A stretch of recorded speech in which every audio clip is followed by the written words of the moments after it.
Tetragrammaton. I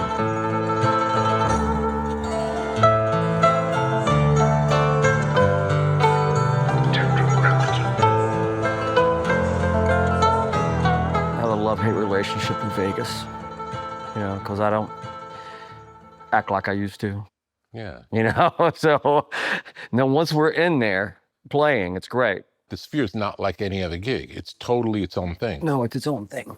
And the thing that I loved, I didn't know how I was going to like it, but they did a tribute concert to Jimmy Buffett at the Hollywood Bowl. And then I was there, and Irving Azoff says, I want you to go to Vegas with me and watch the Eagles. And I went with them to see it. I haven't been a country guy do it.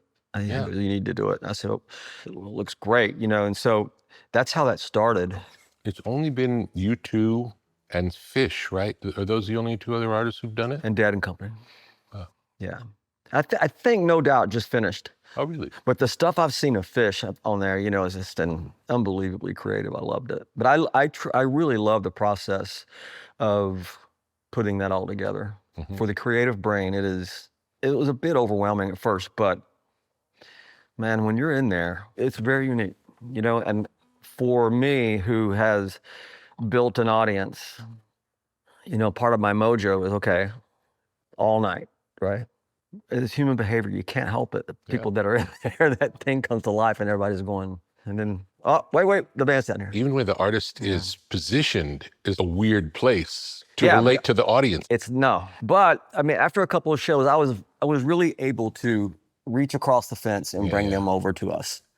And once I got comfortable with that, I loved it, because people that have lived with this music for a while, they come there and they experience it in a completely different way, in a completely different state of consciousness. And I loved it. I loved it so much that we're going back. Great. And so, and to stay in one spot, I went on the road in November of '93. So to stay in one spot was really great. I don't think anyone understands how hard life on the road is. I got so used to it. It's a beautiful addiction, life on the road. Not to say I didn't get tired, but this has been a good break for me of, for sure, hearing the constant hum of a generator. In my life, I needed a break. My soul truly needed a break, even though I wanted to stay connected, and this allowed me to do that. Beautiful. Yeah, it was really good for me. I'm glad you took the time to do it. Yeah, because honestly, not everybody's afforded the opportunity to do it differently. You get caught in this cycle and you just keep doing it. I've watched from afar a lot of my friends and people that I love and respect. That's how they start to hate what they do. Yeah, and they also forget who they are. Yeah. They only know who they are on the road. Oh, well, yeah. I mean, there's this saying, and I think it happened with me a little bit. Like, you almost become emotionally frozen in the moment that your life changed, or that your music started to happen, or people started paying attention to you, or you become semi-famous on any level. You almost become emotionally frozen in that moment and stuck in it as a human being. I've tried really hard not to do that. Yeah. And my life out here, and you and all of our mutual friends here, really helped me as a human being to, okay, well, now you don't have to be that persona all the time. I spent my whole life trying to be that, to get into this space, to live up to that. Yes. And it's a made up thing. And I also realized that one of the things that helped me, and when people ask me for advice, they do now all of a sudden, so is to try to separate that as much as you can. Yeah. I got to a place where I realized that every decision that I ever made as an adult, and once I got on this path, every decision that I made was for the persona and not the person. The guy on stage. Yes. That's a weird thing to say. Like, every life decision, who I'm friends with or where I'm going to go on my off time, everything was on a schedule, and it had to fit in the life of that persona on stage, not the person. And I realized that was making me really unhappy. Yeah. At some point, it does. And that's Because not the person needs some attention and love. well, it needs nurturing. Yeah. And so there was years where we would, be in a different town, which is great. This is not complaining at all. I am so grateful. But for the It's person, just the reality of the situation. it's the reality of the situation, and for the person to be nurtured, I realized I wasn't really unhappy, but I wasn't happy. It was just this existence where it made me realize that every decision that I ever made was for the persona and not the person. Yeah. And that's changed a lot in the last 4 or 5 years, and I'm much happier, Was it a decision? How did the change happen? I did a couple of journeys in plant medicine. First time in your life? hmm I was very scared of it. I went, I don't know. But I think that I was just numb. Nothing really, back in the day, especially when you're on the road and there's really okay, that the next year is planned out for you. Then there's not stopping this. There were certain things And that it's a lot of work. it's a lot of work. And you have to sing every night. Every night, and create. Yeah. And there were certain things that I would run to make that would mask whatever that was. And we all know all those things. Yeah. I think we've had a conversation about this when I was in that. I've never been one to do drugs, but whether it was alcohol, partying after shows, women, whatever it was that I thought was making all that okay, and music, right? Or writing songs or cutting a record that you're excited about, always fed that thing that made it okay. When none of those things worked, and including music, which music is supposed to help you get out of that, Yeah. and creativity. When none of those things worked, I had this oh shit moment. And I had a really good friend of mine out here introduce me to what we're talking about. And some of the things that draw you to plant medicine are either inspiration or desperation. And mine was a little of both. And it truly made me realize that I wasn't taking care of myself for 30 years. Tell me about the first experience. And it was something that has really changed my life. It really has. And it made me realize how just unavailable I've been. To my parents, to friends, but to myself Yeah. as an individual. And Do you think it was just because you were driven and so driven focused and on? focused, but also not wanting to fail and loving music so much and growing up how I grew up. And I wanted to, I don't know, there was always this, I'm not sure. Maybe it was because I was undersized as an athlete and I wanted to succeed but couldn't. And I'm still working on the why.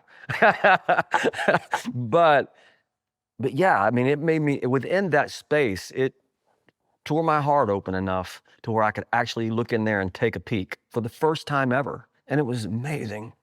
And the songs I wrote, and all of a sudden, I loved being on stage and I was just available again as a person, as an artist, as a son, as a friend, as all of it. That's amazing. And so when I met you for the first time, I wasn't in that space yet. I was still. Felt like there was something you wanted to do that you didn't know how to get to. That's exactly right. That's what it felt like. Yeah. Yeah. And so I'm glad I went through that and glad I'm in that experience, because it just made me realize how, and when you're on the road and when you're in a different place every day and you got a lot of people in front of you and they're responding to your music and what you've given your whole adult life to, Yeah. you don't think about the idea of intimacy with someone else that much. You don't have to, because you're getting fed, you're getting stimulated. There's so much love coming at you. I never thought about having a child because music has always been my baby. But it got to a point also where I was like, I realized within all of that, even though I could stand in front of 50,000 people and make love to them all night, and that's intimate. That's a level of intimacy, but I get to leave in 2.5 hours. It's not real intimacy, Yeah. right? So the person that I was being constantly paralyzed me when it came to intimacy. And I'm really happy I'm out of that space, and I'm working on it. Great. Yeah. So yeah, I'm much happier out there doing what I do now in the creative space. I feel really good. And songwriting. Yeah, yeah. You know, like I fell out a lot with songwriting because it didn't. I don't know. It was You've also been doing it your whole life. my whole life. Yeah, And even something you love, when you're scheduled to do it, it's a job. that's right. You know, it's like, Yeah. yes, you love it. And if I don't show up, a lot of people are in trouble. Especially when you know that there are people building houses and having babies based on you not getting sick. Yeah. All of a sudden, it's still fun, but that's when you know it's work. Yeah. Yeah. We thank God for success. And it's not what you think it might be Yeah. when you're a kid looking at it. That's exactly right. It's a tremendous amount of work. It's a tremendous amount of work. I love the work. I do. I think I'm more grateful now. Yeah. Because when you're in the middle of it and it's all happening, I mean, you're grateful, but I think at this point in my life, when I look back on what happened to me and the audience that we were able to build, it was rare. And I'm so just insanely thankful for that this kid in college picked up a guitar and wrote a song about a girl. Ironically enough, I wrote a song. There was this girl in my persuasion class in college. And I worked all semester trying to persuade her to pay attention to me and go out with me on any level. And I was like, okay, I've never written a song before, but I'm going to write a song for her. And it was back in the day when you had the recorder and you hit play and record on the tape recorder, right? A cassette recorder. Yeah, cassette recorder. And I wrote her a song and I gave it to her, but I made the mistake of, it was the persuasion class was on a Tuesday, Thursday class. And so I made the mistake of giving it to her on Thursday, which meant I had to wait Friday, Saturday, Sunday, and Monday for any kind of response whatsoever. Yeah.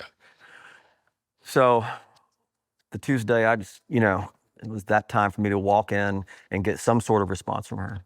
And look, all semester, she sat right beside me. When I walked in, she was sitting as far away from me in the back corner as she could possibly get. And I went, okay, this tells me two things.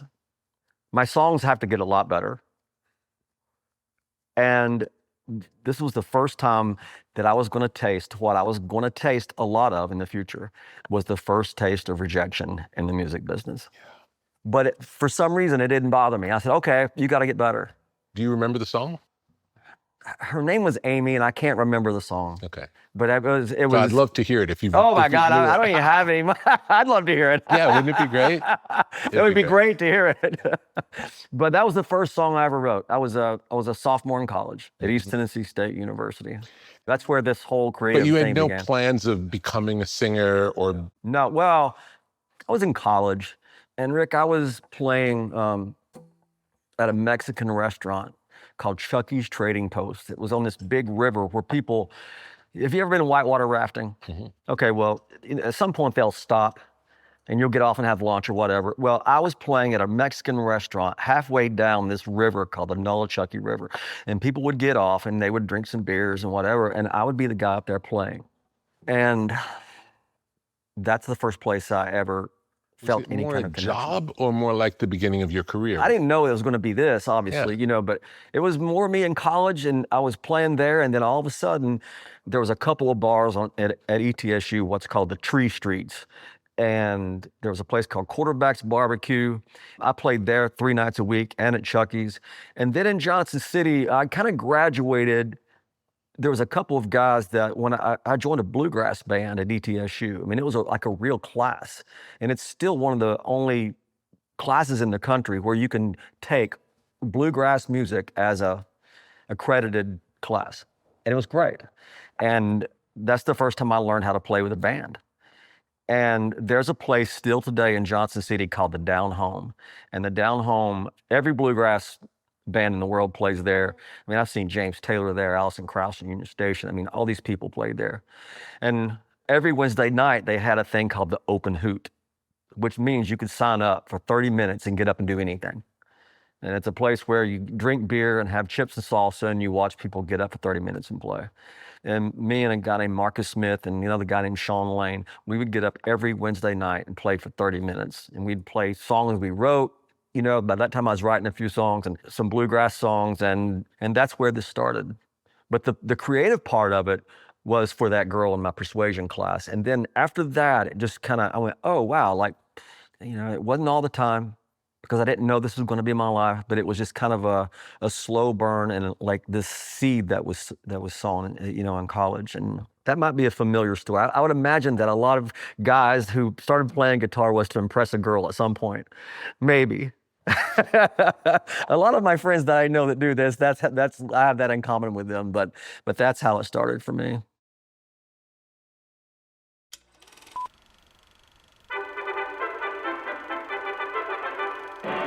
As nutrition science advanced through the mid-20th century, researchers began to understand that modern eating patterns, limited variety, processed foods, and time constraints could leave small but meaningful gaps in daily micronutrient intake. Today, large population studies confirm that approximately 90% of adults fall short on one or more essential vitamins or minerals. AG1 was formulated in response to those findings.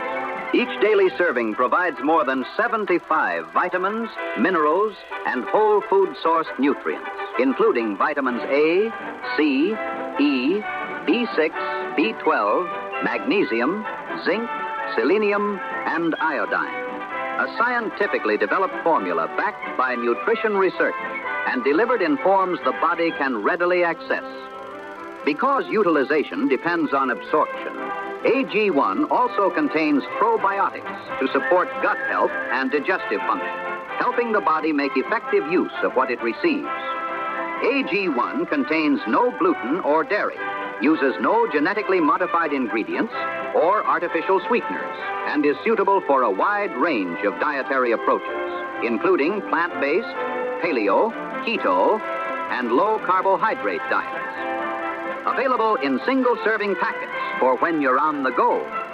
Manufactured under strict quality controls, every batch of AG1 is tested to confirm its composition, nutrient levels, and the absence of contaminants, ensuring reliability from one serving to the next. It's no wonder AG1 is trusted by the world's top athletes and experts. What was once a futuristic concept, daily nutritional support in a glass, is now the result of applied science. Learn more at drinkag1.com/Petra. Do it today.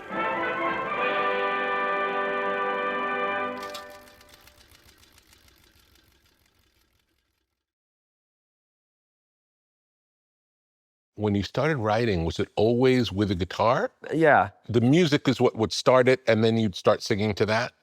Yeah, I would always have stuff written down. I would have notebooks. It's just stuff, you know. I didn't know what they meant. And then eventually I would, you know, put something with it, and then every now and then I'd have enough courage up there to play an original song, you know, in the middle of all the covers of my heroes and stuff. And, you know. What would have been the covers you would have been playing back then? Oh, wow. I would have played Tom Petty. I would play Johnny Cash. I would play Jimmy Buffett. I would play Alabama. I would play Leonard Skinner. I had so much music swirling around in my head growing up in East Tennessee, because we heard, it was unlike the way it is today. Today we can listen to anything, anytime we want, wherever we want to. Mm-hmm. In East Tennessee, you heard what was fed to you, either on terrestrial radio or at church or at school, or you'd hear it at the ballpark. But growing up, I loved Van Halen. I had Steve Miller's greatest hits in my car on the way to school and on the way back. I loved that music. I had Tom Petty. I had Leonard Skinner. I had AC/DC. I still love that music. It was rock music. What's now known as classic rock. But I had the Eagles. I had, I don't know, I had Montrose. I knew Sammy Hagar at Montrose. Yeah. And then on his solo stuff, I loved that. I loved Joe Walsh. But then again, I had this country base because me and my mom lived with my grandparents while my stepfather was in Vietnam. So I heard all the country stuff. I got all the church stuff twice a week. Because in high school and as a kid, I didn't understand the genius of Bruce Springsteen or Bob Marley, right? But when you go to college and you start writing your own songs and you're all of a sudden up there playing, you realize, wow, this is what Bruce was doing was really great. And the first time I really listened to one of his records was the Tunnel of Love album. And there was a song on that record called One Step Up and Two Steps Back that I had the balls enough to record on my record. I mean, looking back, I probably shouldn't have done it, but I did, thinking I could bring something new to you, whatever. But I did, and I sent it to Bruce, and he wrote me this unbelievable letter back. What did he say? And I could tell that he listened. I mean, he really listened. And he said he knew his song was in good hands before he heard it. And he always felt like that the Tunnel of Love album had a country soul to it. Beautiful. And it was really great that I decided to do that. And I'm not saying that we wish each other a Merry Christmas every year, right? But we're friends. We've been friends since then. You know what I mean? Yeah. And you brought his song to a different audience. To a different audience. Which is beautiful. Yeah. And the first time I saw that, right, and heard that in college, it just created space for me and my dream. I didn't know what the dream was yet. Mm-hmm. It's ironic that I'm holding this guitar, but in high school, I wanted to be an athlete. And so I went to North Carolina, at the University of North Carolina. Their basketball coach is named Dean Smith. Dean Smith had a basketball camp for youth kids every year, and I went to it. And we were in this big cafeteria, you know, in between games and whatever. And I remember we were drinking Gatorade and eating a bunch of fruit. And it was just this massive cafeteria on campus. And they had a TV, and I knew about MTV. But I didn't have it at my mom and my grandmother's house. I had it at my dad's. When I go visit my father every other weekend, I would see MTV and ESPN on cable. So I knew of MTV, but I didn't know that much about it. When I was at Dean Smith's basketball camp, I saw Tom Petty's video where he had the top hat. Yeah. Don't come around here no more. Yeah. And I remember just staring at it. And for some reason, paying attention to the guitars and the way it was recorded and thinking, wow, this is so different. You know, looking back on when some of this dream started, you know, and not really knowing what it meant, that's one of those moments because that also created space for me. Yeah. It's funny because I think that there are moments when we're young and we don't even know it at the time, right? That seem really insignificant because that moment, I saw that and it passed. Yeah. That moment passed and I went on to shoot free throws and I went on back home but I kept it back here. Yeah, it just showed you a possibility of something different. Because if you think about bands before that video, you probably thought about what the Beatles looked like or what AC/DC looked like. And that video wasn't like that. No, but not only, but the sound was like that sound. I know that it was rock. It was on MTV, but the accent, the music, it spoke to me. Yeah. In ways that some other things didn't. Mm-hmm. So in college, I would be playing that. When I got the guitar in my hand, I would be playing that. I would be playing Leonard Skinner. I would be playing everything. But it was always, I was always drawn to singer-songwriters like Buffett and Steve Miller and especially when I got older, Bruce, the people that did that were the people that I was really drawn to and still am to this day. And then early on, you had a whole series of hit records before you really became who you are. Yeah. Is that correct? Yeah, I mean, it was really strange. It still is. Like when I first moved to Nashville, I got a publishing deal with Acuff Rose Publishing pretty quickly. And then Phil Walden, who had Capricorn Records, was my first record label. He's the first person. I didn't know that. Yeah. That's amazing. Phil Walden signed me in 1993. So I was on the label with Allman Brothers. Government Mule. I was at Allman Brothers. They were doing a record on Hank Jr. Yeah. They were doing a record on Leonard Skinner. This blues guy from Austin named Ian Moore. They were doing it with Colonel Bruce Hampton and 311 at that time was on the label and me. So it was really an eclectic, interesting time for me. Yeah. It also suited your taste though, because you liked a lot of rock. I loved that music so much, you know? And I was always drawn to lyrics with hard drums and rhythmic guitars, always. But that was my first record label. But we didn't have any hits on that. But it was a lot like, for me, and I didn't realize it at the time, but it was a lot like being in AAA baseball. I was learning, I was on the road. Looking back, it was just a huge educational experience. We had a lot of fun, we laughed a lot, and it was great, you know. Were you but open for a lot of artists? I was opening for a lot of country artists, yeah. I went out there with Alabama, which was great, because one of the first concerts I ever saw was them in a field about 8 miles from my house. And all of a sudden, I'm out on the road with these guys. So cool. It was just so cool. Yeah. And honestly, I looked at my band and I said, we made it. Right? Because you got to do it. You got to make music every night. I was doing it. Yeah. I was not on a stool at East Tennessee State playing for enchiladas. Yeah, and you didn't have 30 minutes at the open mic night. That's right. I wasn't at Open Hoot in Johnson City. Yeah. I was out there. And all of a sudden, we started having some hit records, but nobody knew. What was the first hit? The first hit was a ballad called When I Close My Eyes. And that was my first one. Let's see, I had a 17-song greatest hits album, and nobody knew who I was. Like, they knew the songs. Because the songs were hits, but songs were nobody hits, knew but they you. were disposable hits. Remember the first time you heard yourself on the radio? Yes, I was with my manager, Dale Morris, at the time, who managed Alabama. And he lived down in Florida in the winter. And I was down visiting him, and he loved to show off his boat. So we'd pull into some yacht club, and we're sitting there with him and some of his buddies I'd never met. And Dale had the stereo turned up. And I've always thought that Dale somehow manipulated this so I would hear it on the radio. You know what I mean? But whatever reason, I heard it, and I went, man, that sounds familiar. And I went, oh my God, that's my record. And I jumped up out of the table, went to the boat and turned it up so the whole yacht club could hear it. It was great. It's an unbelievable feeling, It's an unbelievable right? You can't feeling. believe it. No, because all of a sudden, that's not Jackson Browne on the radio, that's me. Yeah, you're in the club. Yeah, it's wow, this is great. I still get that feeling. Yeah, it's such a great feeling. I still get it. But there was a moment where I had 17 of those, and nobody knew who I was. I would go play a state fair or a club or whatever, and they would go, oh, that's the guy that sings that song.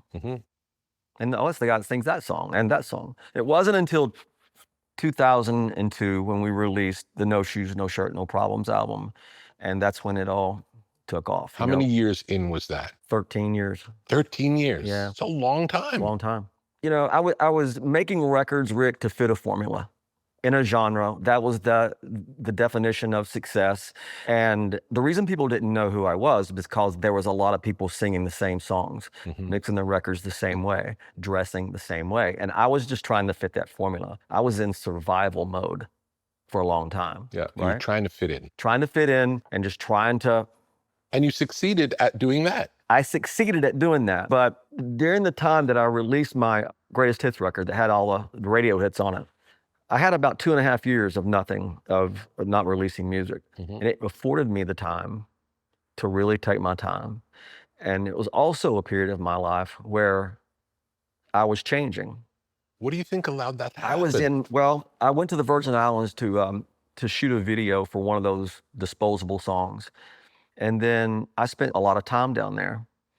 And all of a sudden I had a completely different family there and a group of friends that I didn't have anywhere else in the world. They all had different religious beliefs. They all had different political beliefs. They all grew up, 9 times out of 10, they were from New England. And after 3 or 4 years of that, I went, wow, you know, not only can I make music for the people that I've been making it for, which fit in this formulaic style that I was doing, this narrow thing, I realized, oh, I can make music for these people too. And all of a sudden, the idea of who I've become, Kenny Chesney, that's where it all started to change. And it changed stylistically, it changed musically, it changed emotionally, mentally. All of a sudden, my heart was more open to new experiences, to new people, to different way of mixing my record, to everything. And that's where it all changed. It's interesting how just being in a different place is enough to just open your mind. Had I not done that, had I not met all those people, I would probably still be out there doing it at some level, you know, Yeah. but I would never have built an audience that was as universal of an audience that we did, because I think that Just met different kinds of people. just because you were exposed to different kinds of people Yeah. who thought differently, who truly did. I mean, like in the nature of the business and life today with social media and everything, I don't know if you gave me that same scenario today, I'm not sure that my heart would be as open and I would be as open to new experiences and new people. Because one of the negative things about being at this place in my life is that I don't meet a lot of new people. And I don't like that.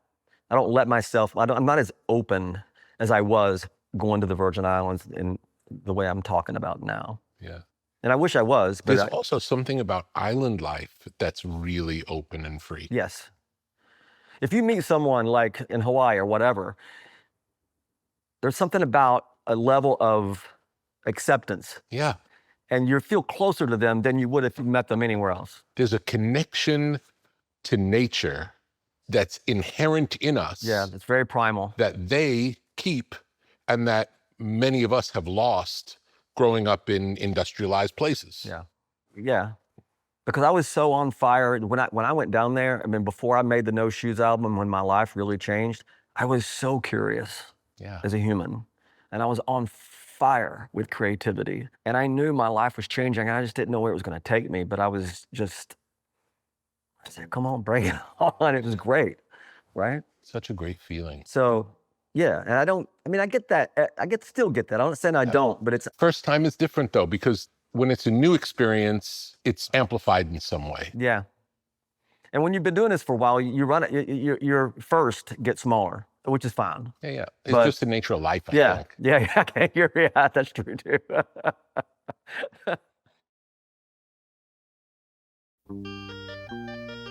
In a world of artificial highs and harsh stimulants, there is something different, something clean, something precise. Athletic nicotine. Not the primitive products found behind convenience store counters. Not the aggressive buzz that leaves you jittery, but a careful calibration of clean energy and focused clarity. Athletic nicotine. The lowest dose tobacco-free nicotine available. Made entirely in the USA. No artificial sweetener, just pure, purposeful elevation. Athletic nicotine is a performance nootropic. Athletic nicotine is a tool for shifting mindsets. Athletic nicotine is a partner in pursuit of excellence. Slow release, low dose, gradual lift, sustained energy, soft landing, inspired results. Athletic nicotine, more focus, less static. Athletic nicotine, more clarity, less noise. Athletic nicotine, more accuracy, less anxiety.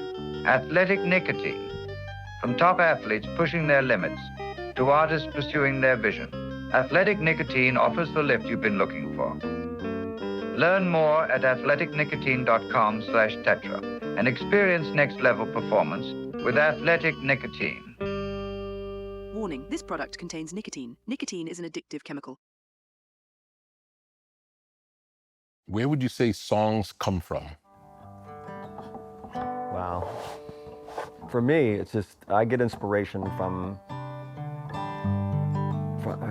it's just other people, but creativity for me is one of the best gifts. The thing I love about creativity and where songs come from, wherever they come from, like you take something and you give the world something today that didn't exist yesterday. It's the best feeling in the world. It's the best feeling ever. And to know, it's almost like you have the answer to the life's question that nobody else knows. You know what I mean? It's like you have a secret. Like you and I could write a song right now and only us would know that it exists in the world until it comes out. I love that. And before that, it doesn't exist. And before that, and it's after, nothing. There's a song you can sing. It's amazing. Yeah, that's the thing that always, I'm not comparing creativity to golf because I don't love golf, I don't play. But when I did play golf, it's like you spend all day out there hitting shitty balls and then you hit one that's perfect. That's the thing that keeps you coming back. Yeah. I've always said writing songs was a lot like fishing. You can go out there one day and not get anything. But there's that one day where it's just magic. It's not in our control. That's right. Yeah. We're at the mercy of whatever it is, so that's where songs come from for me, whatever that source is, and these people going to writing camps, and I get that. And, they're okay, we're going to make an appointment to write a song. I get that. But the best songs come when they're lived.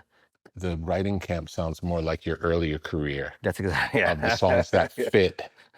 Well, I can tell you that we were on the road. I think it was 2006.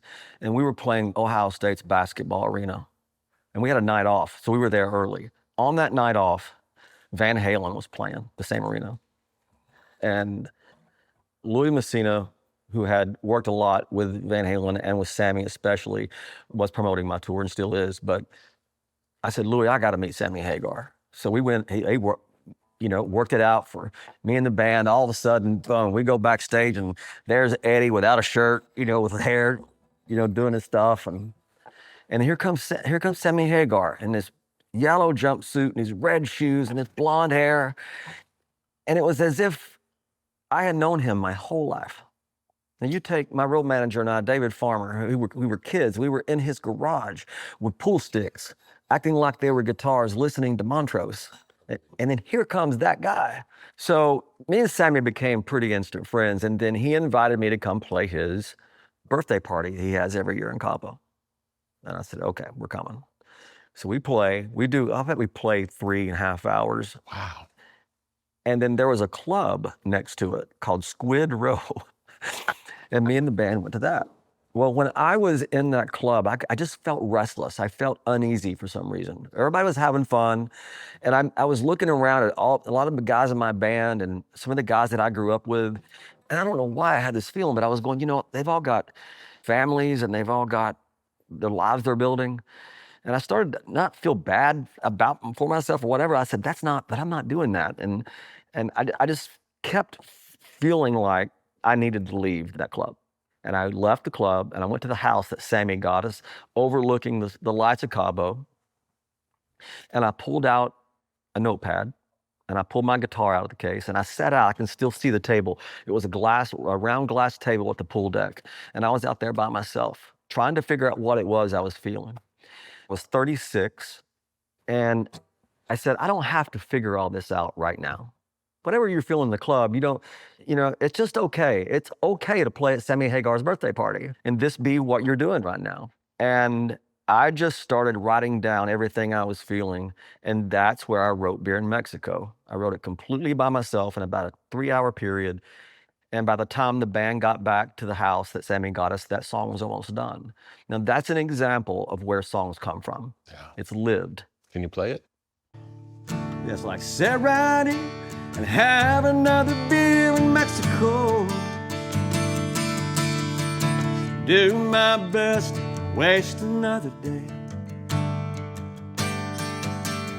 Sit right here and have another beer in Mexico. Let the warm air melt these blues away. Where I started pushing the choruses too. I didn't really push until I'm a sucker for pushing, but sun comes up, the sun sinks down, and I've seen them both in this tourist town. Up for days in a rage, just trying to search my soul for all the answers and the reasons why I'm at these crossroads in my life and really don't know which way to go. So I'll just sit right here, have another beer in Mexico. Yeah. So that's an example of, I would have never have written that song. Let's just say that you called me one day and, hey, let's write a song. We're going to make an appointment and then we're going to sit in a room. Wouldn't have happened like that. I would never have written it. It was ever. based on the experience. And hearing you tell the story, I hear the song as being therapeutic. Yes. In that moment. No question. There were some years that, some less generous critics would have just looked at that title and went, oh, this is just a Kenny Chesney party song. Just, whatever. But it was a true portrait of my soul at the time. Yeah. It really was. It feels so personal in the moment, but other people feel like that too. And that's why it translates. We all have feelings, turns out. As it turns out, we all have feelings, yeah. we spend all this time trying to find commonality. Yeah. And sometimes we make it harder than it has to be, because songs come from lived experiences. Yeah. And I have written songs where, it's been an appointment and some of them made my record, some have been hits, but real commonality, it's hard. Do you still spend much time in the Virgin Islands? Not as much as I used to, some. Mm-hmm. I still love it, but, with social media, a lot of stuff changes. Understood. It's just like, what used to be a place of real peace. Yeah. It's not the same. I take what I want from it, Yeah. if that makes sense. Are you writing songs all the time? Not all the time. I wrote some a little bit in Vegas because I was still, but it's really hard for me to write on the road. Mm-hmm. I have to be out of that space to really write. Some people can do it. I can't. I used to could. Yeah. I mean, I wrote a couple of songs on the road, but I have to be out of that space and more in a quieter space for me. Also, your shows are very, I'll just say, high energy. Yeah. I don't know if the high energy lends itself to the going inside and feeling what you need to feel to write. Yeah, and when you're and you wake up the next day and I go to the gym and next thing you know, it's 2 p.m. and next thing you know, it's just... A lot of energy's being and put this out. Anticipation, Yeah. which I love that energy. I'm so thankful for my adult life because live music is one of the most amazing things we have in our world, Yeah. And to be able to be a person that gets to do that, that gets to give the world that. But the thing I love about it is that no 2 nights are ever the same, ever. Now I eat really early when I'm on the road. I'll eat around 4:30, and then I lay down for a couple hours, and then you got to say hi to who you got to say hi to. Yeah. And then the next thing you know, it's showtime. Those things are the same, but every night is different. The shared experience is what I love so much. How did the live show develop from the early days when you were writing the songs to fit in to what it's become? Was there like a moment when it changed? Well, I mean, when my song Young came out, that was the first single off the No Shoes album, that just took us to a different place. Now, had that been my first single, things wouldn't have changed that much. But I had 17 hit records. And 13 years. Out of 13 years of building a fan base. But so when Young hit, and then everything else came, we already had a show. Yeah. We already had recognizable music. And people were coming to the show to hear Young, but they went, oh my God, he's got 2 hours of material. And so, Rick, it was on. Yeah. It was everything that we did was based around the show. And that goes back to what I was saying earlier. I couldn't help but feed the persona. I couldn't stop it. And all of us, everything we did, every morning we woke up was to feed that energy. And I'm glad we did. I mean, it's fantastic. But I'm learning now that I got to take care of the person too. So you also want to be able to do it for a long time. And the thing that stops that is not taking care of the person. That's exactly right. Yeah. So, I'm very particular about what I put into my body now. I'm very particular, honestly, about who I hang out with. Because just energetically, it's just, I want to be available for everyone. But so if you give energy to people that drain that energy for everyone else, I'm learning how to navigate some of that. How would you say your relationship to music has changed over the course of your life? I think that my first producer was Barry Beckett. Barry Beckett produced my Capricorn record and my first couple of records after that. And I played in so many clubs that I just played hard and sang hard, because of the nature of it. And I got into the studio and I was singing hard in the mic. And one of the things that I take with me, and I miss Barry, and one of the things I take with me is Barry came into the vocal booth one night and he goes, I want you to think of, you're doing it right. He goes, but I want you to think about the world out there hearing this song. He goes, how do you want them to feel hearing this song? He goes, I want you to do what you're doing, but I want you to back off the mic some and I want you to put a smile on it. And I've tried to infuse that moment into all of my music. Now, I didn't know how to do it. Like I did it, especially on those early songs. But I think for me, having Barry Beckett in my life early By the way, have you ever seen the Rick Hall documentary about the muscle shows thing? And Barry Beckett was one of those players. Yeah. You know, and I mean, I wept because making music in the studio has been my whole adult life. This console came from that studio. This was the original Muscle Shoals console. Oh my God, that's unbelievable. So my relationship with that was really intense. But for me, I mean, it's been a struggle because I do like to make records that feed that energy we were talking about on stage. Yeah. And the machine of it all. But I've made a lot of records that I wrote on my boat that's very acoustic and over here, which early on confused my audience. We thought you were this guy, but you're this guy? Well, I'm both. It's just another part of me. And it makes a 2.5-hour show more interesting. Yes. If it's all the same, it gets boring no matter what it is. So my relationship with that, and I don't know when that kind of record's coming. You know, it's always in the works. But creatively, you know, sometimes I've learning not to, but early on I edited myself to a fault. Always thinking about, okay, the live show, what's this gonna mean? How are people out there in the grass in the amphitheaters going to respond to this? Not the season ticket holders, the grass. So I thought about that all the time, and that can edit your relationship with your music some. Yeah, it's just a limitation of like, yes, they all have to do this one thing. Yes. So when I made my Be As You Are album, I didn't know I was making the record at the time, but it's still one of my favorite records I ever made because I wrote it over a 5-year period, not for any album cycle. I was just writing my experiences, and I was writing about characters I've met down in the islands and their stories, and none of those songs, none of them fit on any of the other albums. Because Joe Galante heard that and he goes, no. Right? That doesn't fit with all this stuff. They only fit together. And so that became the Be As You Are.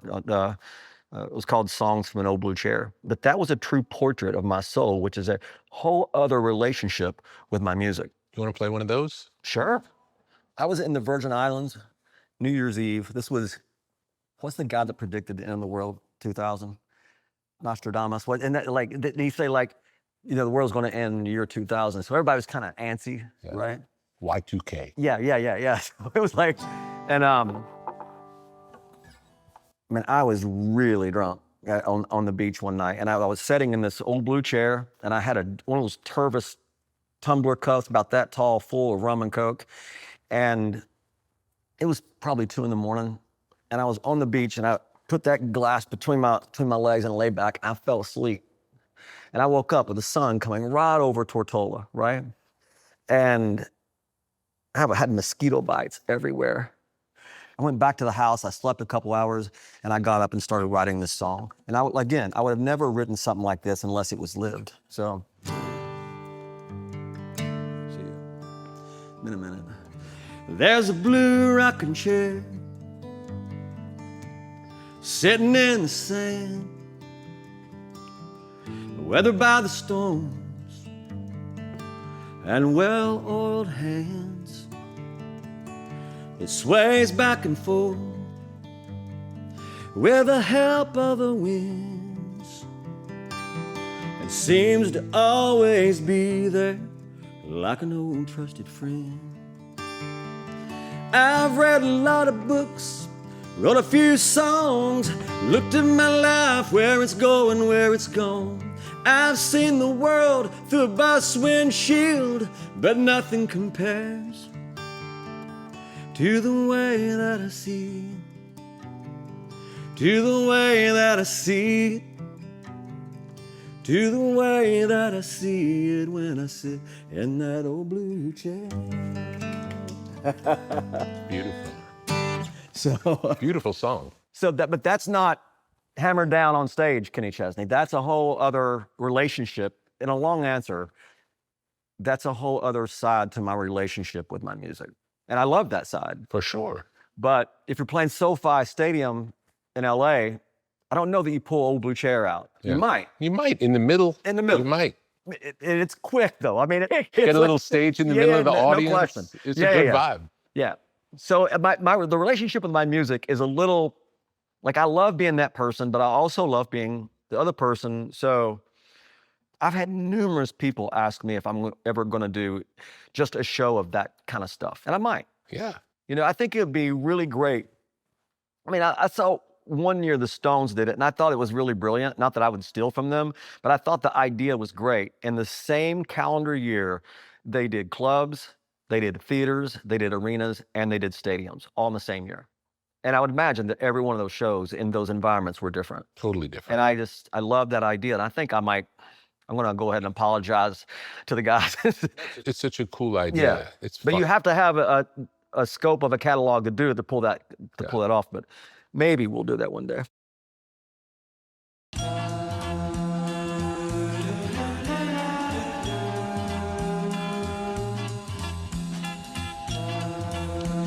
LMNT, Element Electrolytes. Have you ever felt dehydrated after an intense workout or a long day in the sun? Do you want to maximize your endurance and feel your best? Add Element Electrolytes to your daily routine. Perform better and sleep deeper. Improve your cognitive function. Experience an increase in steady energy with fewer headaches and fewer muscle cramps.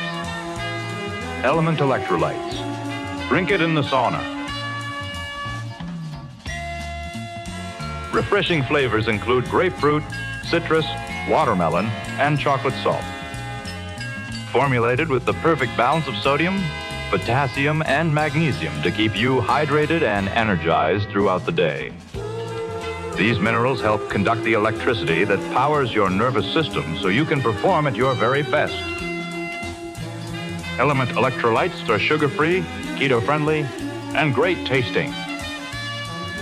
Minerals are the stuff of life. So visit drinklmnt.com/tetra and stay salty with Element Electrolytes. LMNT.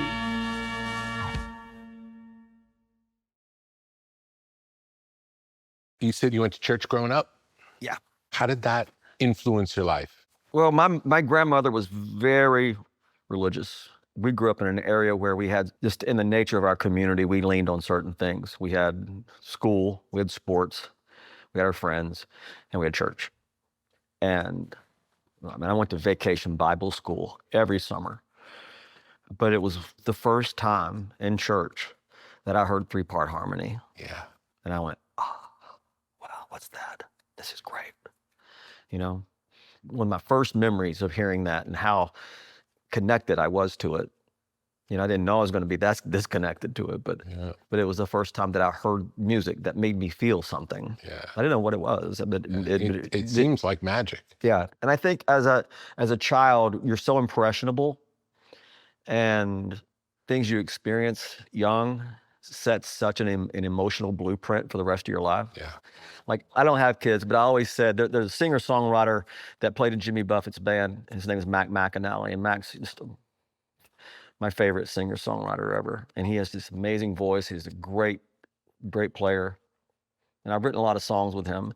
But I always said, because of what I'm talking about, that if I ever had a child, now, of course, the mother would have to be okay with this, but I would want Mac in the delivery room, because the first thing I want that child to hear was Mac McAnally playing music and his voice singing in the room. Wow. Because it sets such an emotional blueprint. Like, if you're born into chaos, you're probably going to have chaos in your life. Yeah. If you're born into peace and positive energy, then it just sets such a different tone. It's also something that happens when people are singing devotion.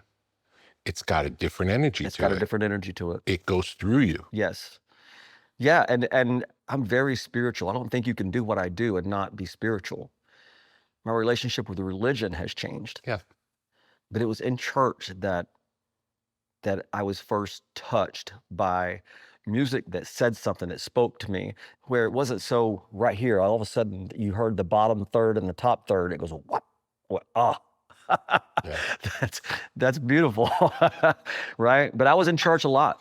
You know, you're taught a certain way as a kid, and I grew up Southern Baptist, Mm-hmm. and you're taught this is the way, everything else is wrong. and you go on the road and you have 120 employees, all from like the Virgin Islands. You meet this melting pot, it's this really eclectic group of people that you all of a sudden living life with. And like I said, when I was talking about the Virgin Islands, all with different political beliefs, religious beliefs, you know, there's people from all over that have traveled much different journeys to be on the road with you, going down together. Yeah. Well, over a period of a lot of summers, you get to know and love these people. It's like, okay, what if something happened and we were all killed the same night? Am I to believe that they're going to go to hell because they have the wrong religion? No, that's my point on religion. So it's crazy. Like where I grew up, within the same county, there were churches fighting other churches because they believed differently. And within the same 20 miles, I was like, And 2 Christian churches that just had slightly different beliefs. Slightly. Yeah. Different interpretations. And we couldn't hang with those kids at school. We couldn't. Yeah. It's like, see, I don't think that's how it was originally, in my opinion, designed. I think there's something much bigger than all of that is full of positive energy, light, and love. And I want to believe in that. And I have a whole other thing, but Tell me. With people, well, I don't like TV preachers. None? I don't know. I just think like they've all, like, especially when physical product was a big deal. You know what I mean? Maybe they were selling something? Yeah, they're always like, they're making millions of dollars off the insecurities of all these people. Now you buy my DVD and we're going to change you. I don't know. I mean, it's good. I mean, God bless them, I guess. I mean, but I always felt really weird about that. Would you say if you didn't have your church upbringing, you wouldn't be the same person? But there's that. So there's something. So it served you in your life. It's still serving me, I guess, because my parents, my grandparents, it keeps you from being rudderless. And I'm thankful for that. Yeah. But I don't know. I guess I've always had a problem, especially in my adult life, and especially after I went on the road and traveled the world and met all these wonderful people full of love and light. They all can't be bad. No. And I would have never have met Rick Rubin had I not expanded my life, you know, and been in the music business. And I would have never met Barry Beckett. I don't know Barry Beckett's religious affiliation at all. Yeah. We didn't care. We made music together. We loved each other. Yeah. So I don't know. I think what they're selling is certainty. And I'm in the corner of, I don't really know. Right? Yeah. I just know I know love when I see it and feel it. How would you describe the spiritual side of your music? I think first of all, I mean, early on, you had to find that part of yourself. Like for me, it was all just so formulaic, right? But the song I just played you, Old Blue Chair, that came from the heart. That came from a lived experience. Yeah. I think there has to be, to take your audience down or to build one or to connect on any level, there has to be some sort of commonality somewhere along the way. And you have to dig in a little deeper. It can't all just be Beer in Mexico, even though that was a deeper song than the poster says. But I would like to think there's a spiritual side to a lot of it. Well, I imagine to connect to that many people, there has to be something going on bigger than the human Kenny. Yes. There's something bigger happening in that room. Right. I would like to think that the music that we've made over the years, that it had a positive impact on our life. And you can tell, Rick, when people come to our shows, that something in there touched them somewhere. Aside from, this is really loud. We feel the kick drum coming through our chest. This is really fun. It has to be something more than that. And I'm not sure which songs did that, honestly. But I can tell when I'm looking out into the audience that this has meant something more to them than just hearing it on the radio. I mean, they've lived with it. And there's a spiritual part of that I never knew existed at East Tennessee State or when I was in the bluegrass band or my first 13 years on the road. It's a communion. Yes. There's a connective tissue that I would like to think that is spiritual in nature. Yeah. Like a common thing they all felt. Tell me about how you become the person you are on stage. Does it happen automatically or do you have to do something to get into that state? I know people that it takes for them to go on stage at 9 o'clock, they have to start getting ready at 2 in the afternoon. And I don't know how to explain this, but I can be ready to go in 4 minutes. Wow. You can turn it on like a light switch. Wow. And I can let it go like that. Like, I'm so thankful, like I talked about earlier, that I don't carry that persona with me in my everyday life. It just wouldn't work for my life now. I've let that ego part go. Thanks to a lot of nights in the jungle, right? Yeah. So that ego part of me is gone. Now, I had a really good friend who played for Drew Brees, who played for the Saints, okay? Mm-hmm. And Drew is one of the best guys in the world off the field. Now, you get him on the field, and he's got just enough ego to want to kill you. And that's what it takes to do his job. That's what it takes to do his job. Now, for me to be up there, I've got to have enough of that to be great at what I do. But I'm telling you, back in the day, I got 3 or 4 friends with me on the road that I went to high school and college with. 2 of those guys run my merch company out there, and the other guy is my road manager. For years, we would play college PlayStation football on the road, and we were addicted to it. And I've held shows before so we could finish a game. And it's time to go on, we're 10 minutes late from going on. I'm not even my show closed yet. I'm back there playing PlayStation football trying to win. So, I know of at least 10 times that happened. Yeah. And the audience is going, well, is Kenny nervous? What's going on? I'm back there going, motherfuckers. Yeah. That's so funny. Right? But I could quit that. Yeah. And look, you're really lucky. Very lucky. And I can put a pair of jeans, boots, shirt, my palm leaf straw cowboy hat, and all of a sudden I'm walked to the stage and it's like that. And I'm laser focused and ready to go. Did you travel anywhere interesting while you were in college? Now, there was 3 or 4 of us in that bluegrass band that had never been out of East Tennessee ever. Like, now I went on vacation, I went to Myrtle Beach, South Carolina with my family, and to Daytona Beach, Florida. But other than that, I'd never went any further than church, the ballpark, and school. Never. All of a sudden, here I am, a sophomore in college. And one of my guitar teachers in college named Jack Tottle, he says, we've been invited to come to Moscow for this music festival. Wow. And it was just a bluegrass band we were, And so we went to Moscow, and there were other groups there from other countries. There was a Russian group that was, it was a little different. It was folkier. It was still acoustic instruments, but it wasn't traditional G-run bluegrass, that we were playing. And there was a group from Italy, and there was a group, I don't know, just from other countries. And there was about 10 of those groups there. And we had interpreters, but it was really broken communication, right? For the first 3 or 4 days. We were there for 10 days.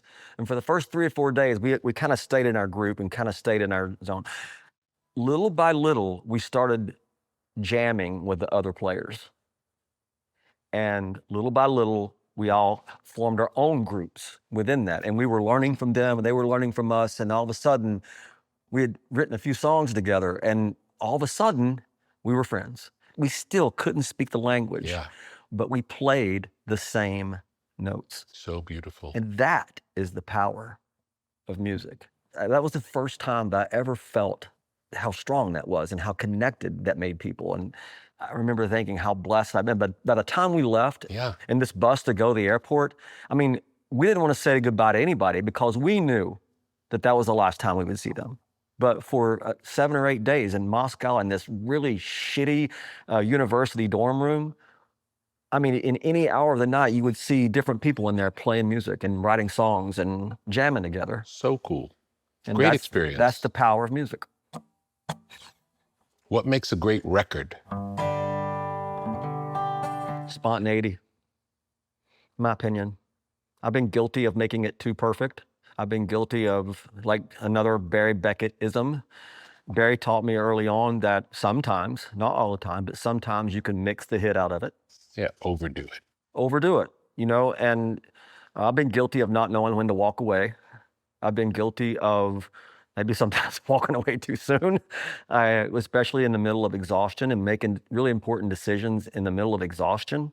But to me, what makes a great record is when something just shows up out of nowhere and it's just the spontaneity of it all. And you've been there, it's just magic. You can't explain it, it's a gift. And you can't plan that. You can go in and with a great artist and songs and you can mix it the way you want, but sometimes it sounds like it's got 100 pounds of bricks on its back. And sometimes it sounds like magic. Yeah. That's the best way I can explain what's happened to me. I mean, yes, you got to have great players and you got to have, the songs have to be solid or whatever, but we've all taken great songs with great players into the studio and it didn't make a great record. And also sometimes songs that you don't think that much of, when you record them, all of a sudden blossom into something you couldn't imagine. Oh yeah, that wouldn't it's even. a miracle. Yes, that's not even, that you didn't even have for the record. No. Right? I've been in the process of making this record on a friend of mine named Kat Higgins, who's a great songwriter. She's written a lot of songs for me, and we've been in the process of making her record for a while. Mm-hmm. And we were in there, and she wanted to recut a couple of things, and which we did, and it was a good decision. And it goes to this point about not overdoing it and magic happening in the studio. I said, "What's one of your favorite songs when you were growing up?" And she goes, "Blue Bayou" by Linda Ronstadt. I said, perfect example. Yeah. And we went and listened to it, and it's not perfect, but it's magic. I mean, if you sit and listen to that, as someone that's mixed a lot of records in his life, there's a lot of things that in the moment, I would have probably done different. Yeah. But it's magic. It caught a moment. It caught a moment, and that's what makes a great record. Yeah. And there's a lot of records that you and I both grew up on. If we go back and analyze them now, my own records, like I can't listen to anything, that was early because I'm too inside it. Yeah. And there's so many things I would have done different. And not overdoing it makes a great record. There's a long tradition of reading sacred text slowly, allowing each word to settle, echo, and reveal meaning over time. Rather than rushing to conclusions, this practice invites reflection, listening, and attention. For centuries, this repetition has been used to stay close to wisdom, not by studying words as information, but by receiving them as something lived and experienced over and over again. This tradition is known as Lectio Divina. Emerging in early monastic life, it engages scripture through 4 gentle movements: reading, reflection, repetition, and rest. A short passage is read. A single phrase is held. Silence becomes part of the practice, creating space for insight to surface naturally. Lectio 365 brings that ancient rhythm into the present moment. Designed for modern life, it offers brief, guided scriptural reflections throughout the day. To begin with intention, pause at midday, and wind down at night. The readings are less about information gathering and more for returning to wisdom again and again, letting familiar words meet new moments.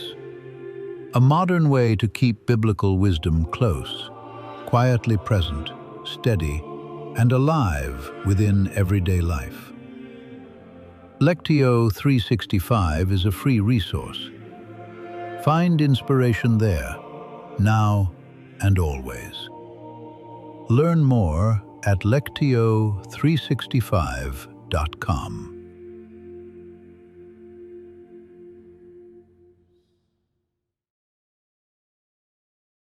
How important are lyrics to you?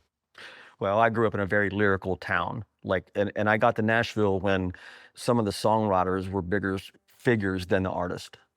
I feel very fortunate to have started my career as a songwriter at Acuff Rose with a bunch of people who were true craftsmen of songs. So lyrics have always been very important to me.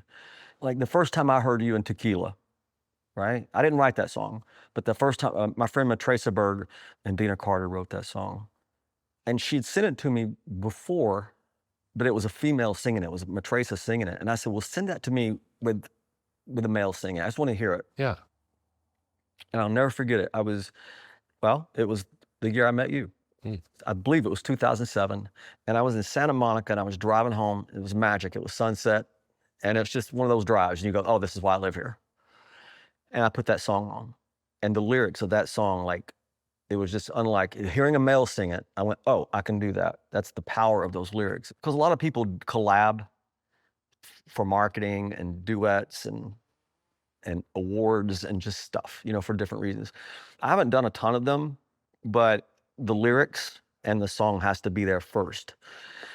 So I left Malibu and I went back to Nashville to record You and Tequila, and I had the track for a little while, but I didn't want someone that people would have just, okay, yeah, well, we would expect that person to sing within the format or whatever. I had to have a specific voice, and I didn't know who that voice was yet. Well, my friend Holly Gleason sent me a live record of this girl named Grace Potter from Burlington, Vermont. She's amazing. And I put it in my computer, and it was on my iTunes. And Rick, I could, at the time, and it's even more now, I could hit shuffle on my iTunes and it wouldn't repeat a song for a month. I had so much music in there. Well, I was at my house in the Virgin Islands. It was a clear night. I was looking up at this endless, beautiful sky, and I heard this voice on my pool speakers. And it was Grace Potter singing a song called Apologies. And I went, that's it. That's the voice.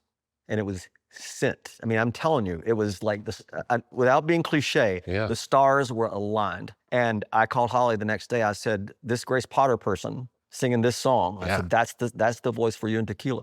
Grace was in Europe and she had just landed in the States. I don't know where, but we had sent her my version of You and Tequila. Now, all Grace knew of me was she thinks my tractor's sexy. Then they played that in Burlington, Vermont. That's all she knew of Kenny Chesney. So when she first heard the name, she was like, I don't think so. But going back to the lyrics, the song, she listened to it and she said, I'm going to do this. And the next day she was in Nashville. It was on my birthday. And we went into the studio to sing You and Tequila together. And we went to dinner that night after, and we had some drinks, a big dinner, and celebrated my birthday and the fact that we just sang a great song together, never knowing that it was going to end up being a life friendship. That's the power, again, of music. Let's listen to that song. You play first, and then we'll see.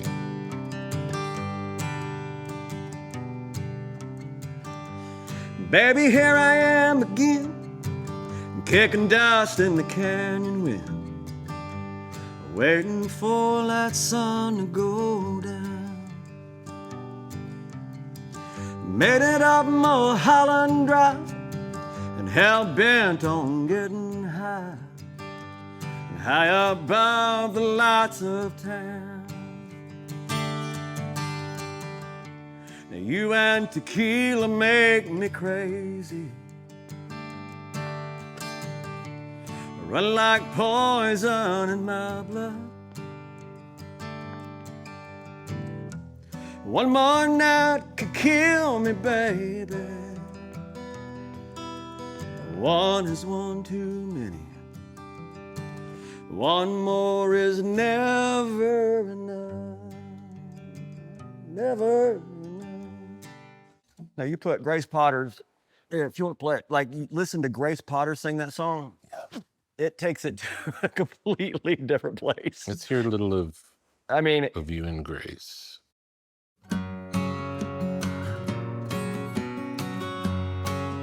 But see, Grace was unexpected. Yeah. Her voice hadn't been burned within the format. Baby, here I am again, kicking dust in the canyon wind, waiting for that sun to go down. Made it up Mulholland Drive, hell-bent on getting high, high above the lights of town. 'Cause you and tequila make me crazy, run like poison in my blood. One more night could kill me, baby. One is one too many. One more is never enough.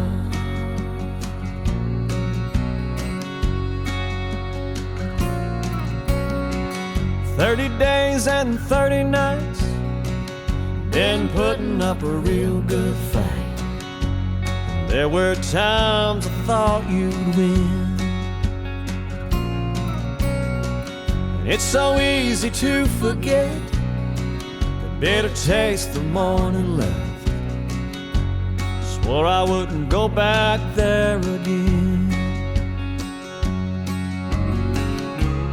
You and tequila make me crazy.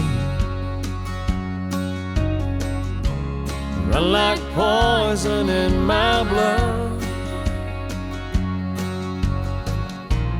One more night could kill me, baby. One is one too many. One more is never enough. When it comes to you, all the damage I could do, it's always your favorite sins that do you in.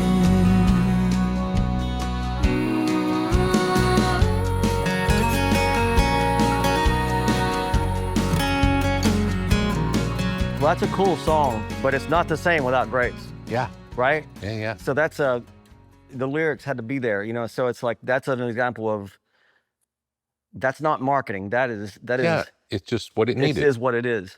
I love the story of how you came to know her just by hearing her voice. Just by hearing her voice. Yeah. And see, that's an example of kind of what I talked to you about in Russia. Like I didn't know Grace. I didn't know anything about her. She didn't know anything about me other than she thinks my tractor's sexy. We joke a little bit about, because she had this kind of, she had a much different audience than I did. Right? I had this core country audience and I was building it, and it was wider than most, right? But still, a lot of her fans in her world wasn't coming to the normal Kenny Chesney show. No. Ever. So when we did this, and we joke about it, like a lot of my fans were going, who the fuck? And all of her fans were going, why the fuck? That's really funny. And it's really true, though. Yeah. But once they heard it, they went, oh, okay, this makes sense. It works. They play the same notes, as it turns out, you know? Makes me want to hear a whole album of you guys singing together. We thought about it. Yeah, be beautiful. No, and she wants to, I want to. It's just getting it there. But yeah, something that organic and wonderful. Yeah, and just beautiful. And, you know, I don't know if we lock ourselves up and write all the songs. I don't know, but maybe, or we just find great songs. I don't think it matters. I don't think it matters. No. But as long as the songs are great, you know, it doesn't really matter. As long as the songs are great. You don't get extra credit for writing it yourself. No, it's like, wow, thank God. If I had insisted on writing all the songs, there is a third of my life that it wouldn't exist in my life. Yeah. I get asked advice, like I said, a lot now. I don't know how I am with advice because I just know how I did it. And the way I did it, there's a piece of it that a lot of people don't want to hear, and that is work. Tell me about some things that you learned about the music business being in it this long. Yeah. What would you tell your 18-year-old self about the industry? I would have definitely have tried to teach him patience, because it's only human behavior to want it all at once. And I did. I am so thankful that I didn't get it when I wanted it. It wouldn't have worked the same way. I wouldn't have had the skill set. No, it's perfect the way it happened. Everything that's happened to me it would have crushed me. There was a reason that I was in AA and AAA baseball for 13 years. That kid didn't know patience. He just wanted it all at once. The music business taught me patience. It forced me to have it. But even though that's all, I mean, so much of it has changed because everything today is so automatic. Going back to Springsteen, he told me that him and the guys, you know, early on would take a train from Jersey to New Orleans, do a gig and take a train back. Right? I mean, this is early on. I mean, like, yeah, but still, that's wanting it. That's it, willing it to happen and getting better at your craft and whatever it takes. Yeah, but truly loving it so much. That's just what you do. I'm proud of being on the road this long, because I sincerely believe that if my life hadn't have turned out the way it has, and I've been fortunate enough to write some songs and record some songs and do what we do, I would still be doing it somewhere. Yeah. I'm convinced of it. It's like an inherent need. I need to do this. It's what you were born to do. Yes. Tell me about the Hall of Fame. Wow. I'm from East Tennessee, and there are some people that are from East Tennessee that were in the Hall of Fame that to me were bigger than life mythical figures. I mean, like, it was, Dolly Parton's from East Tennessee. Chet Atkins is from East Tennessee. I could walk from my grandmother's house to Chet Atkins' front door on the same street. And one of the best songwriters and one of my best friends now is named Dean Dillon. He wrote so many great songs, and he's in the Country Music Hall of Fame. All those people are from East Tennessee. So for me to add my name to that list, I never thought it was even possible, right? I was told in February of last year that I was going to go into the Hall of Fame. So I had all the way to October to think about it. And it didn't really sink in. It didn't hit me. And honestly, I don't know that I truly accepted it. And I had gratitude, but I'm not sure in my brain that I accepted it just yet. The night of the induction. Where did it take place? In Nashville at the Country Music Hall of Fame. And there's a theater there where they do that. But before that, they have this induction pre-ceremony. And the only people that are allowed in the room are the living members of the Country Music Hall of Fame. It's like they welcome you in. And like I said, not to say that I didn't appreciate it and didn't have gratitude towards it. I just didn't accept it that much until that night, until that moment, because they walk you into the rotunda where the plaques are held. And there's only 100, I was number 158. So there's 158 people in the history of this format that are up there. And when you walk in, they say, "Ladies and gentlemen, Country Music Hall of Famer Kenny Chesney." Wow. What that does to you. It's surreal. In that moment, yeah, it was real. Yeah. It was real and surreal. And I was still having a hard time accepting it, but I was looking at everybody, and all of a sudden I was in that room, and I get emotional thinking about it, because I had a lot of heroes and friends in that room. And I was. Did you know most of the people in the room, or no? No. Willie Nelson's in that room. Yeah. I mean, it just seemed unbelievable. Yeah. But when they say your name in that moment, it does something to you. I mean, I was so emotional, and I was so thankful that we go back to, it goes back to me being in church here in 3-Part Harmony. It goes back to the trip to Russia. It goes back to every Friday night that I played high school football. We would run out of the locker room to Born to Run. It fired us up so much. And it just made me think about all these times in my life where it wasn't in the front of my brain. It was just back here in the room waiting to happen.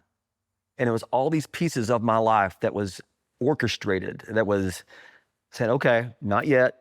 All of that came to me as they said my name that night, as I was getting inducted into the Hall of Fame. And I don't know how to explain what that feels like. It's just a very surreal moment. I was lucky enough to sit there and get inducted and have both my parents sit beside me. Wow, beautiful. And when you're 58, that's a big deal. Their minds must have been blown. Blown. My mom, the whole night, she was had my hand and my arm and squeezing it really tight. It was great to have that experience with her and my dad, and Probably meant even more to them than to you. Oh, no question, for them to be there with me. Unbelievable. Because, my dad and I, we don't have a lot in common. We have sports, and I've learned over the years that that's enough, right? So our relationship for a while was strained at best, but to have sports and to have him there and us share that, I'll never forget it. It's also different than any other kind of award, is a competition between artists. This is not that. There's no competition. No, and you can't buy yourself into this. You're invited into a club of the all-time. Because some of those award shows, people block vote. Yeah. And it's real, but I've learned over the years that awards they're important when you're young, I think. Yeah. After a while, it's okay. But there's also something about which song is better than another song, or what Yeah, who artist says is that? that? It's ridiculous. It's ridiculous. It's ridiculous. It's all apples and oranges every time. Who's to say one person's creativity is so much more superior than this one? It's insane. I hate that part of it. Yeah. So, but this is different. But this is different. This is, you have to make some sort of, they call it an indelible mark. And wow, beautiful. For them to recognize that and to care, this is really cool, you know? And so, yeah, you can't buy your way into it. You can't market, you can't politic for it. It's just given to you, you know? So I feel very fortunate and very thankful. How long does it take you to fall asleep after a show? I haven't slept in 10 years. And I'm working on it. But, you know, I have a hard time relaxing. This side of my brain turns this way, this side turns this way, and I meet somewhere in the middle of all that. So for years, I've had a hard time sleeping. One day, I'm sure I'll calm down. But when I'm not doing that, you know, I've got my own Sirius XM radio station.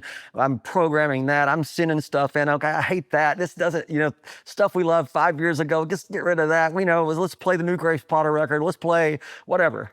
It's fun. It's fun curating stuff. I love it. I love it. Fun. But that's just another thing to turn the screw on. I read somewhere that you would end your tour every year in the same place. We still do. How did that come to be? Because I love sports, and within sports, I've always been very superstitious. Always. So there was a year that we opened our tour at the Tampa Bay Buccaneers football stadium, and it was on fire, which is different than any other year. Mm-hmm. And that whole year was just incredible. I forgot, it was like 2007, I think, and we ended it in Foxborough, Massachusetts, at the Patriots football stadium, at Gillette Stadium. Since then, we have opened every tour in Tampa, and we have closed every year with 2 nights at Gillette Stadium in Foxborough. And it's all out of superstition. It's amazing. Because you know it works. And I tell Louis Messina, I said, don't mess with it. Whatever in the middle we do. But we're opening in Tampa, and we're closing in Foxborough. And people know that that's where they travel to those places to be a part of the open and the close. Are you superstitious in other ways in your life? No, now that I think of it. I know someone that won't park their car unless the odometer ends in 3. And they'll drive around until that happens. Yes, I'm not that way. So it doesn't control my life, but I don't know, because I was superstitious in sports in my younger life. Would you wear the same lucky socks? Yeah, or I would this is really gross, but we went on, I can't believe I'm telling you the story on your We went on a little winning streak in high school football. And I mean, this is really gross. Like, we didn't wash our anything, our undershirt, our underwear, anything for like a month. You know, with sweat and dirt and everything. Yeah. But we were superstitious. Finally, we lost, and we get to wash our clothes. But it was to that point. So when my life changed out there, and we started every year, like as I'm sitting here talking to you right now, I know I'm doing this Sphere, and we start in about 7 weeks. That aside, next summer, we're already planning what we're going to do.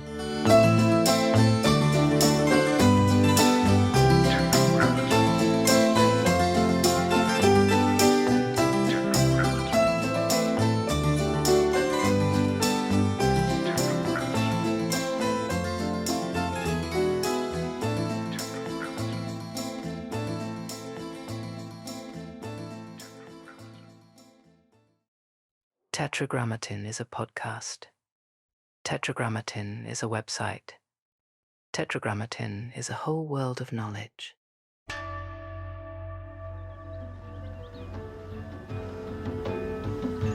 What may fall within the sphere of Tetragrammaton?